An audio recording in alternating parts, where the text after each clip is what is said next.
Hi, this is Lex, and welcome to the FinTech Blueprint. It's your podcast about fintech, decentralized finance, digital banking, investing, robo-advice, artificial intelligence, and all the other frontier technology that is transforming financial services. To get more content, like an illustrated transcript of this conversation in your inbox, subscribe at fintechblueprint.com.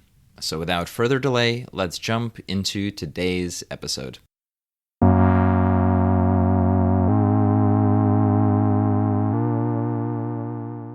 Max, welcome to the podcast. Thanks for having me. I'm really excited about our conversation. Max is the CEO and founder of Finimize, which is one of the largest finance communities and footprints thinking about how to invest, how to do personal finance right, and how to do it bottoms up for the world. He's also got a whole bunch of experience across financial services that we'll probably touch on. But I wanted to kick off with a pretty broad question, which is community. What was your journey like towards thinking about community and creating business activities around it and really trying to understand what that is? So let me answer that in two parts. I think the first part is how did we come into the community game? And the second part is like, how do we think about community? Because for us, it was quite honestly never part of the business plan to build a community. It happened very naturally, very organically. And I think the reason why it happened is that we tried to really seed the atmosphere and seed sort of the foundation for a community to develop.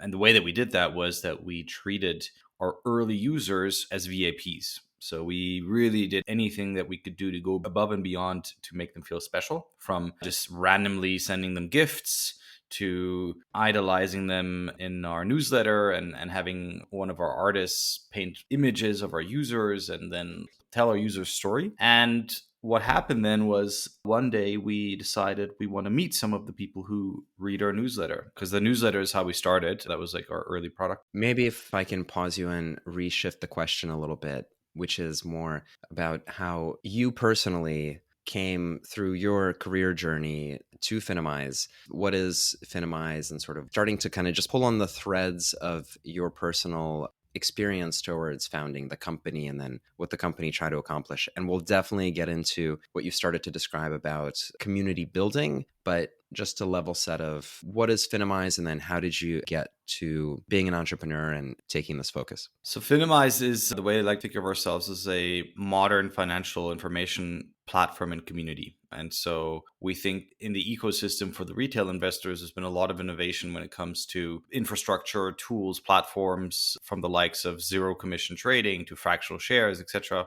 massively reduce the barriers of entry for a whole new generation of retail investors. But the missing puzzle piece to this day really is, where do these people get quality information? The existing solutions today are prohibitively expensive. You're going to be paying hundreds, if not thousands of dollars a year to get access to quality investing information. And so people turn to free resources like Reddit, TikTok, YouTube, which have some high quality stuff, but also have a ton of noise and a ton of pseudo finance gurus. And we believe that there's a huge opportunity to build a modern financial information tool and platform. That's what we're doing. And how I got started is that I've always been an entrepreneur. I've previously built and then sold one of the larger e-commerce businesses in Europe, and started Finimize out of a very personal experience that I had been saving up some money and wasn't really sure what to do with my savings. And my experience when I went to go see a financial advisor was that I immediately recognized that they were trying to sell me their products. And I knew that wasn't the right solution for me. It wasn't a genuine advice that they're trying to give me.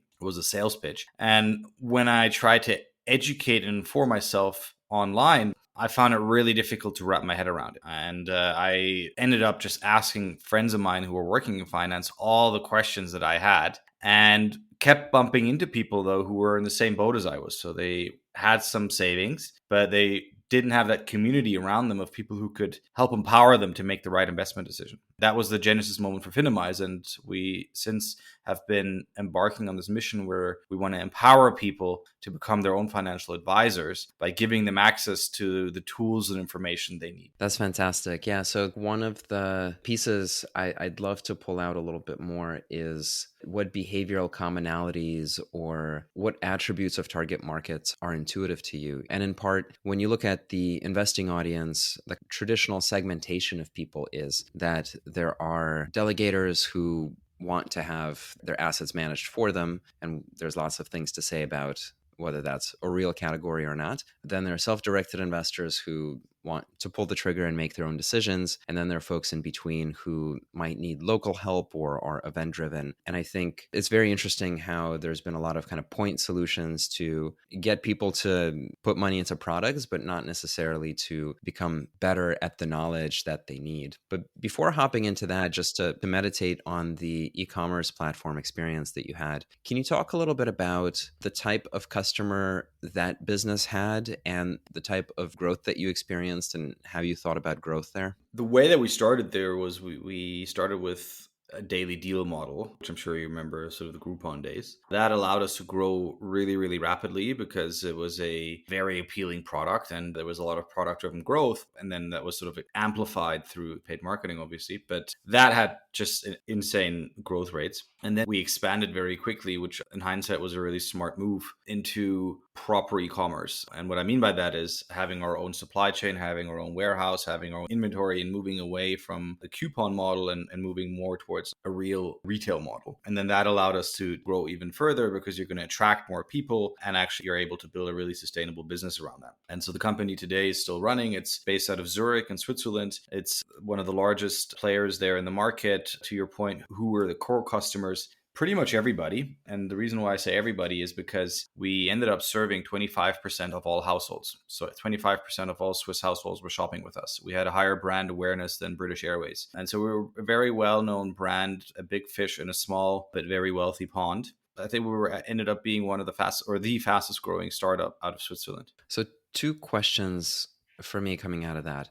The first is around learnings for growing that retail footprint. You know, you've mentioned kind of the marketing lever and you've mentioned price and discount.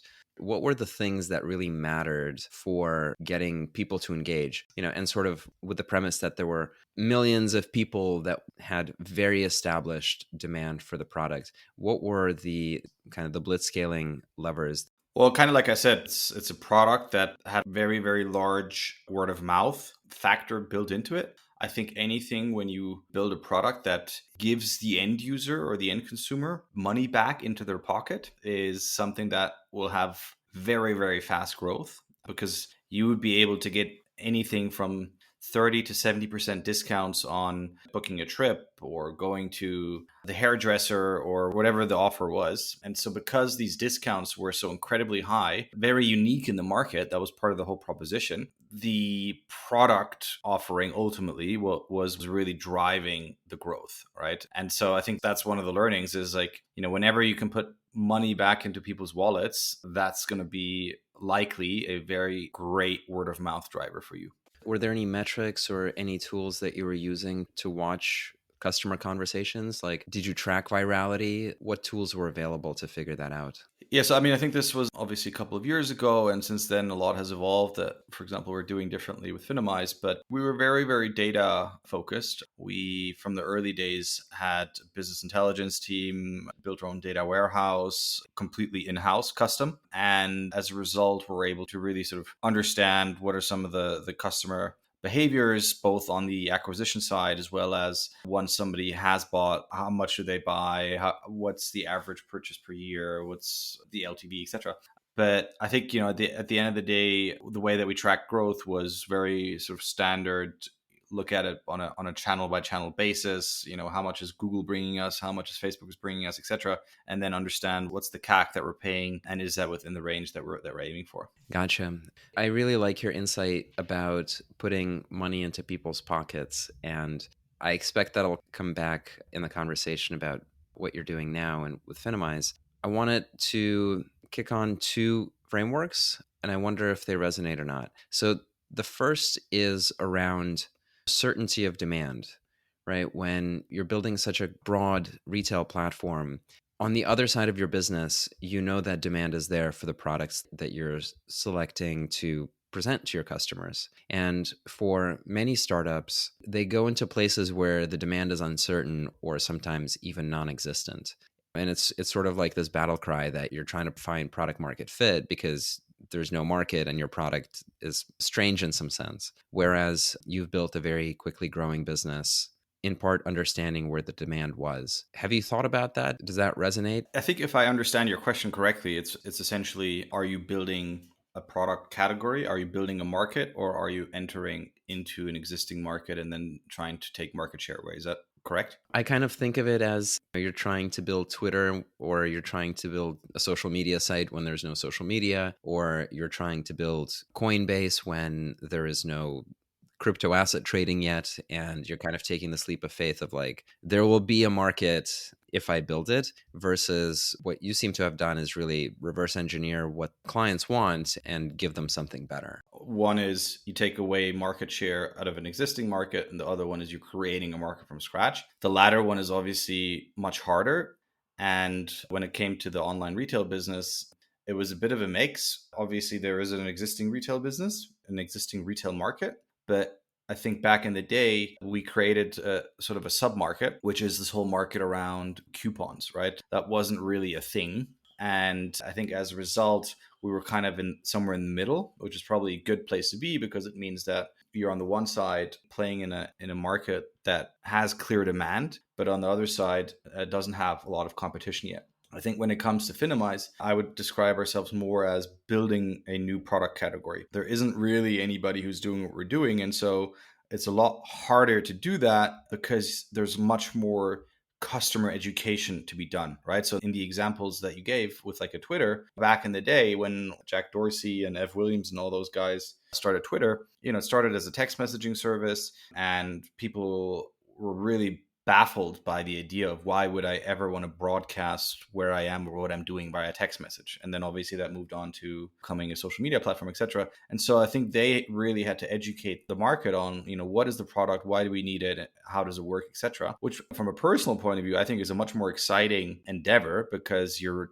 genuinely building something new from scratch. But as I said, is obviously a much harder endeavor because you have way fewer proxies for demand, and you have to really, at the end of the day, have huge conviction in the vision of what you're building. So I think it's one of those things where like you have to see the future today, and then you have to build towards that. And I think that's when you can genuinely create a market. Airbnb is another great example of that, right? They essentially created a market from scratch. So I think both can build really big businesses. And then I think it's a personal preference of, are you going to iterate on something to make it better and take away market share? Or are you going to have a huge conviction play and start from something from scratch? Yep, makes sense. And the last piece I wanted to use as connective tissue is around the value chain. And so you said that in the commerce example, you've thought through really building out not just customer acquisition, but kind of going into distribution and the full thing. When you look to add financial services in starting Finimize and thinking about where to add value,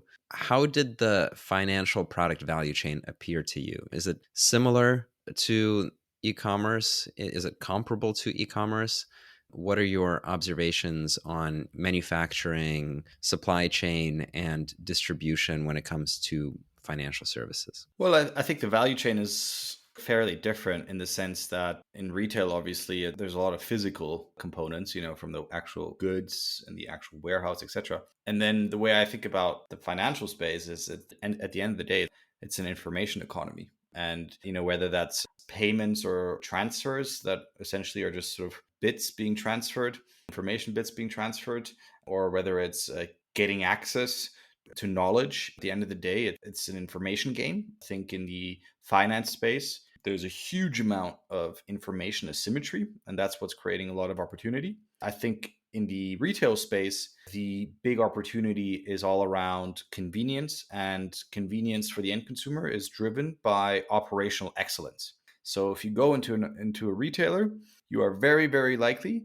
to hear the term operational excellence, because at the end of the day, it's all about optimizing the margins and then delivering on a customer promise. To give you an example for that is, and obviously Amazon is really at the forefront of all of this. It's all about, can I deliver a product to you faster than anybody else? It used to be same week, then same day. Now it's the same hour. And then now you're having all these like online grocery players come into the market that say, hey, I'm going to deliver groceries to you in 10 minutes. And so that's the convenience element, but you need the operational excellence in order to actually uphold that promise. Number one, if you deliver within 10 minutes at scale, it starts to become operationally very complex. And then number two is, and that's in the example of the online grocery players, they haven't figured that part out, is you need to be able to build a business around that, right? So if you're losing money by offering convenience, that's not how you build a business. And so then it becomes, okay, what can I do internally in order to be as cost efficient as possible to deliver on the best customer experience? And so I think those are really the two paradigms there. That's interesting because I think it kind of echoes in your impression of a financial advisor trying to sell you things. And if you look at neobanks and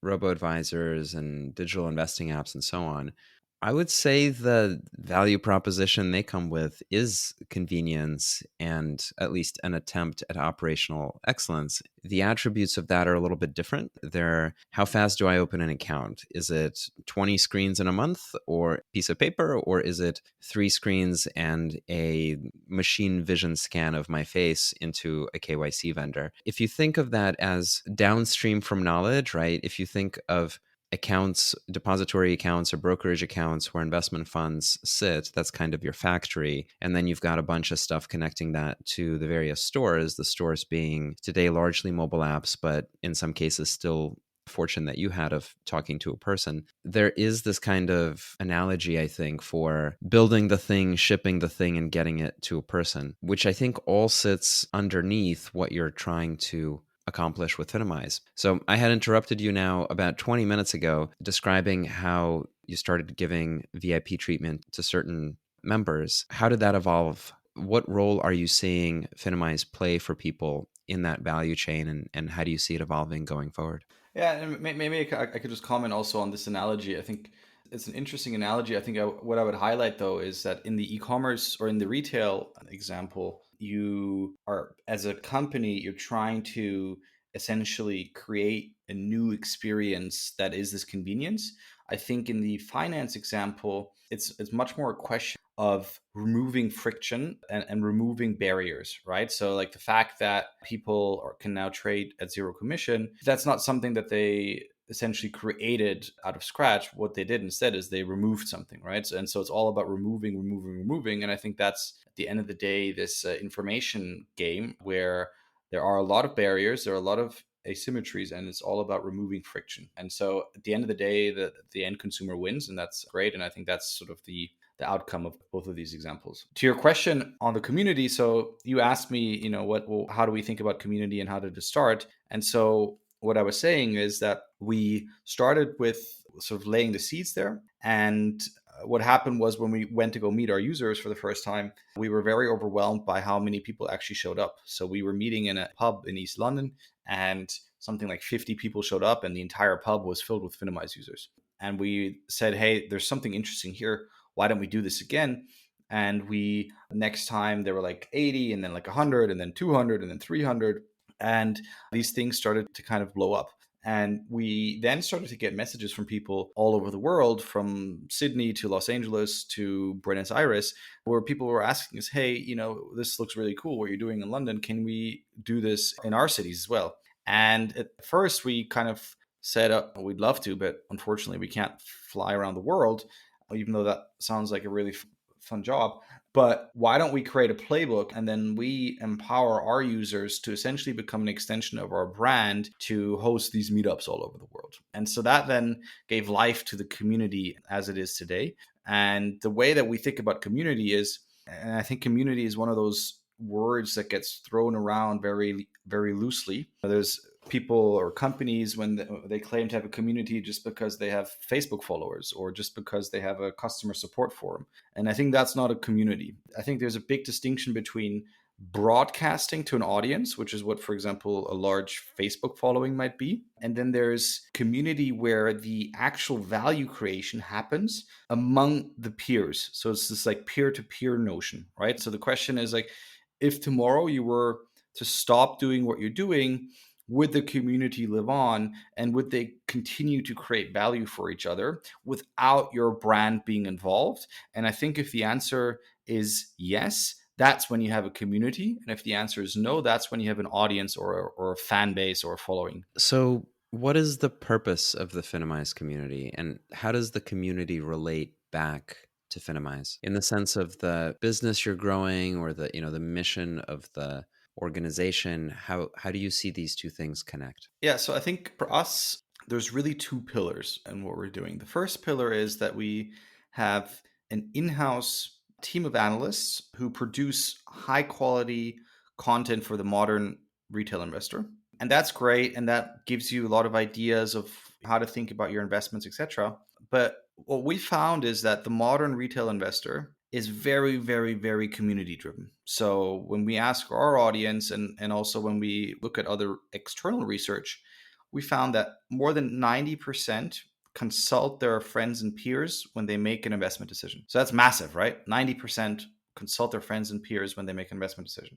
And so what we found was the insight that we got was that in order to really help people make smarter decisions with their money, you need to have a community that can help drive that decision and empower people to make smarter decisions. Similar to the example that I experienced, where it's one thing to receive information, it's another thing to then have that support where you can ask people, hey, when you got into cryptocurrency for the first time, what exchange did you use? Why did you use that? How did you set it up? How did you think about identifying which cryptocurrency to invest in, etc.? And so there's a certain element of trust because coming back to the example of me going to the financial advisor, other people within the community do not have any kind of hidden agenda or incentive to make you do something. They will tell you about their experiences and give you their learnings purely because they want to help you. And that's where the power is. This is like almost a therapy question, or I want to kind of really grok this, which is, why do you think people want to help each other in this?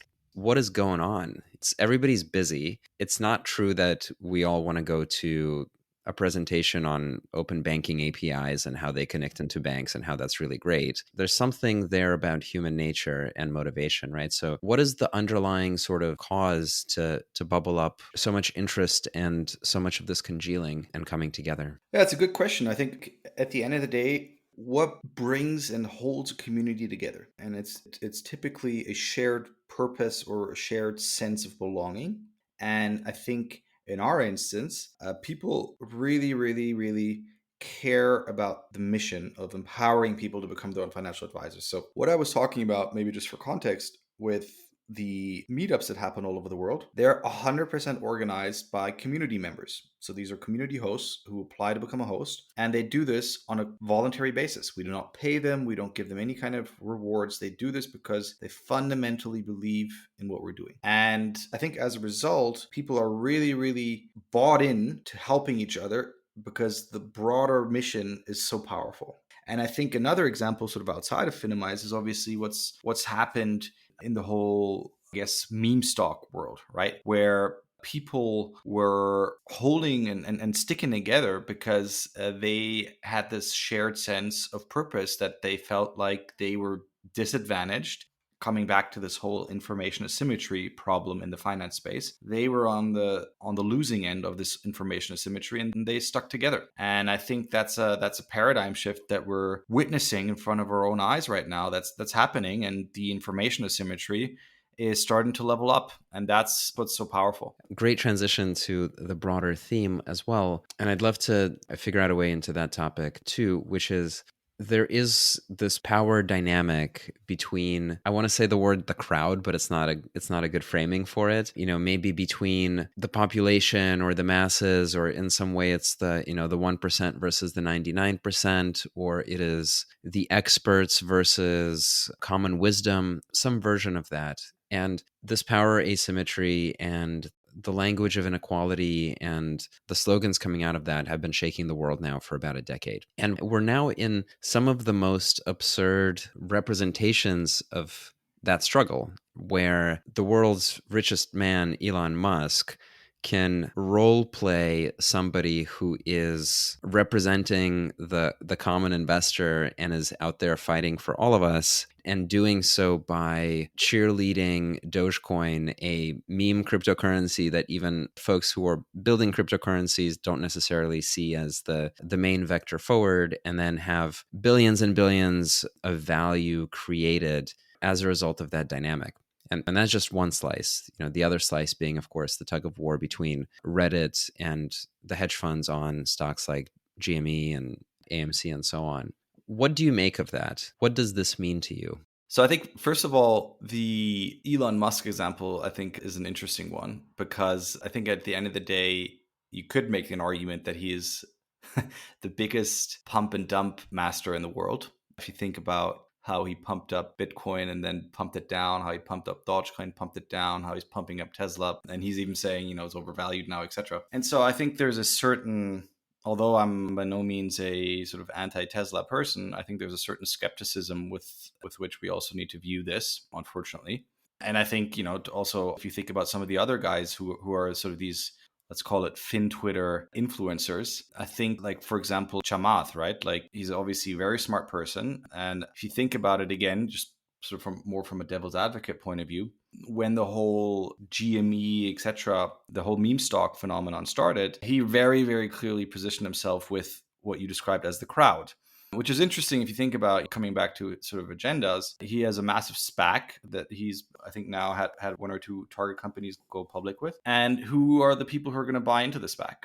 It's probably a large part of the so-called crowd. And so I think all of these people who are on Twitter, etc., who have established a huge following, by all means, I think they might have genuine agendas, and their views that they share might be very, very genuine. But you do always have to ask yourself, what's the hidden agenda here of some of these people who, as you said, are among the richest people in the world. And I think that then is also reflected in, if you look at what's happened, I would say, for example, in this whole Reddit saga, there's like 10% of really smart, intelligent stuff that's being shared, but 90% that's noise. And I think a lot of this sort of FinTwit influence stuff is also contributing to the noise and is making it harder to find the good stuff that's happening in the discussion. And then I guess the final piece is there's a lot of emotion that's been brought into the whole investing sphere, which is interesting, right? Because if you talk to anybody who knows a thing or two about finance,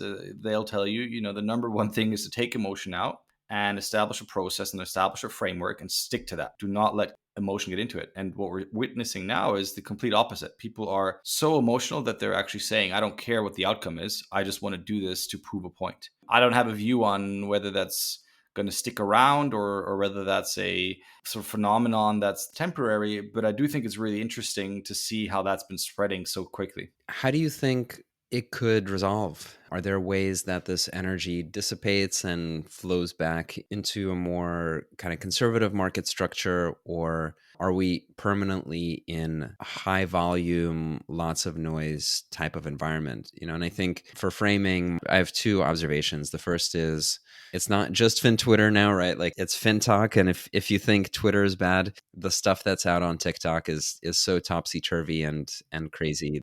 My career went through Lehman Brothers, and so looking at FinTech just gives me such deep PTSD that you wouldn't believe.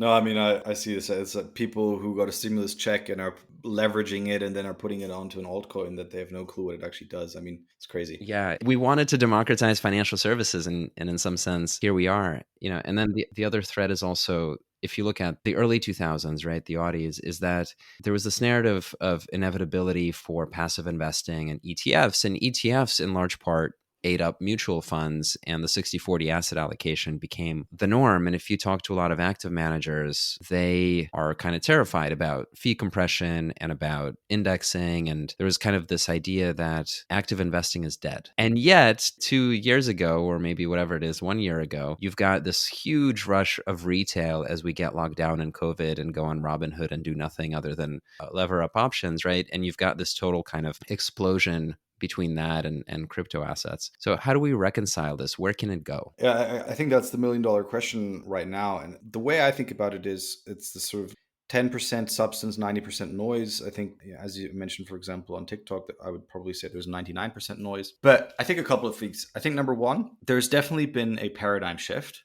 And the paradigm shift is away from passive investing, more towards active investing. And personally, I think that's here to stay. And the reason is that there's been a mind shift that's been enabled by new tools, let's call it. And specifically, I think fractional shares have played a huge role in this. So what we're seeing a lot with our members is people want to learn by doing. They are fed up with having to, spend years reading up on stuff, and then still there's always going to be a risk and a trade-off when you invest. And so what we're seeing a lot of is, let's just jump in and learn by doing. And with fractional shares, you can do that. So people will buy into, whether that's a meme stock or whether that's a growth stock or a value stock, doesn't matter. And they'll put like $100 into it. And they know that they're not going to get rich or poor as a result, but they have skin in the game and they're going to much more closely observe what's happening. And so they are learning by doing.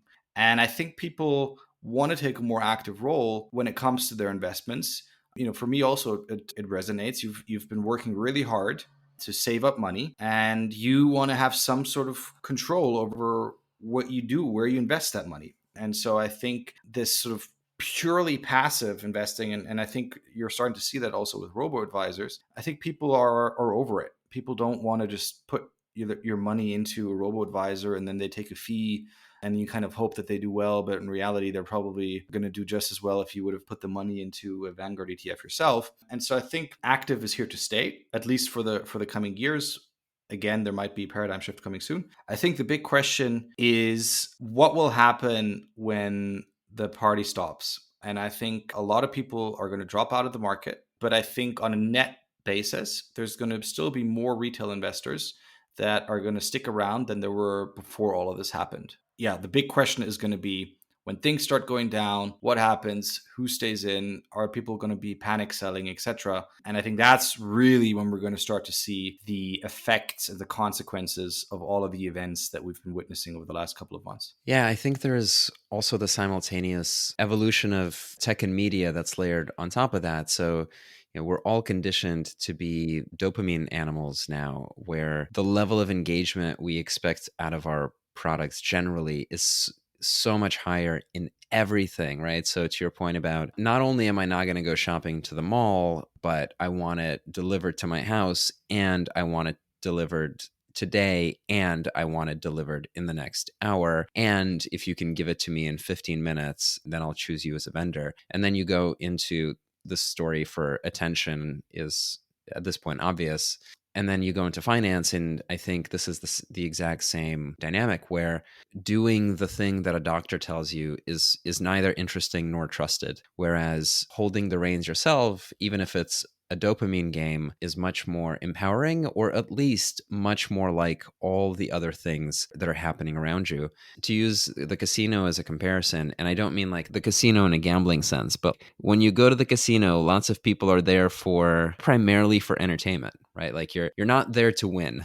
Statistically speaking, you're there to pay for the entertainment you're having. And so similarly, participation in a lot of the micro investing stuff, it's not clear that over the long run, it achieves the personal finance outcomes, but it definitely achieves the modern entertainment engagement outcomes the same way everything else does. Yeah, I guess that's the question, right? Like, I don't have the answer. I just have some, I guess, proxies for an answer, because I wonder, like, out of all the people who've entered the market, so I think last year alone in the US, you had 10 million new retail investors enter the market. Then in Q1, I saw that Charles Schwab announced this year that they had more new accounts opened than all of last year. So there's even more acceleration. And I wonder how many of those retail investors are doing what you just described. And you have like a Dave Portnoy who from Barstool Sports, who very openly says like, hey, I'm now into investing because I can't do any sports betting right now, and so this is my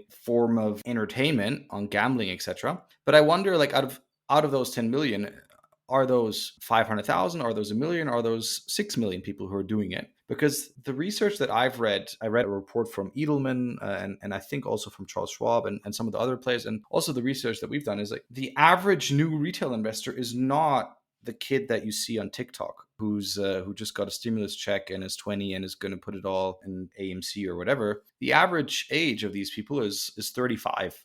And they are just entering the market because they've saved enough money now and they've the tools and access now that they can invest the money.